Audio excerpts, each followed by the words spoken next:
नमस्कार, अमरावती खबर के न्यूज बुलेटिन में आपका स्वागत है। आइए पेश करते हैं आज के प्रमुख समाचार। नमस्कार, मैं हूं आपके साथ निलोफर अंसारी। आप देख रहे हैं अमरावती खबर, जहां देश विदेश से जुड़ी हर छोटी बड़ी खबर हम आपको दिखाते हैं सबसे पहले और सबसे सटीक।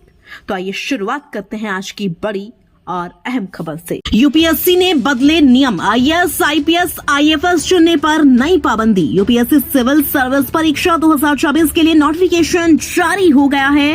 इस बार 933 पदों पर भर्तियां की जाएंगी। नोटिफिकेशन में यूपीएससी ने सर्विस सिलेक्शन को लेकर कुछ पाबंदियां लगाई हैं। आईएएस, आईपीएस और आईएफएस सर्विस सेलेक्ट करने से पहले कैंडिडेट्स को कुछ खास बातों का ध्यान रखना होगा।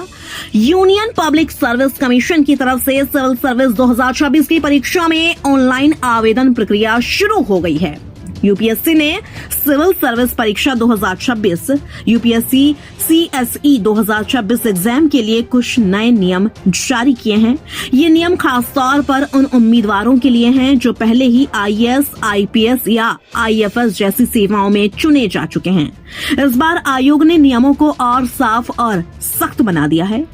इन बदलावों का सीधा असर हजारों उम्मीदवारों पर पड़ेगा जो दोबारा परीक्षा देकर बेहतर सेवा पाने की कोशिश करते थे। अब उन्हें नए नियमों के अनुसार ही आगे बढ़ना होगा। ये नियम आईपीएस सर्विस के लिए खास तौर पर तैयार किए गए हैं। आइए इन नियमों को समझते हैं।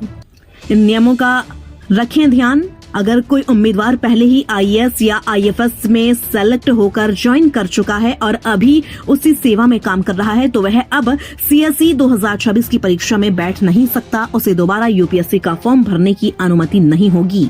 अगर किसी उम्मीदवार ने सीएसई 2026 का प्रीलिम्स पास कर लिया है लेकिन उसी समय उसे किसी पुरानी परीक्षा के आधार पर आईएएस या आईएफएस में नियुक्ति मिल जाती है तो वह मेंस परीक्षा नहीं दे पाएगा, भले ही वह प्रीलिम्स में सफल क्यों ना हो गया हो।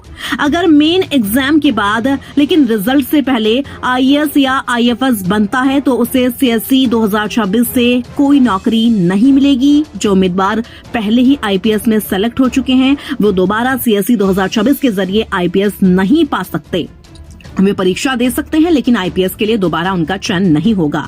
सीएसई 2027 देने के लिए ट्रेनिंग से एक बार की छूट लेनी जरूरी होगी। यह ट्रेनिंग वाली छूट सिर्फ एक बार ही मिलेगी, बार बार नहीं। अगर किसी उम्मीदवार को यूपीएससी सीएसई 2026 से कोई सर्विस मिली है और वो ना तो ट्रेनिंग ज्वाइन करता है और ना ही ट्रेनिंग से छूट लेता है तो उसकी सीएसई 2026 से मिली नौकरी अपने आप रद्द हो जाएगी। ऐसा उम्मीदवार सीएसई 2028 या उसके बाद की कोई भी यूपीएससी सिविल सर्विस परीक्षा नहीं दे सकेगा जब तक वह अपनी मिली हुई सेवा से इस्तीफा नहीं दे देता।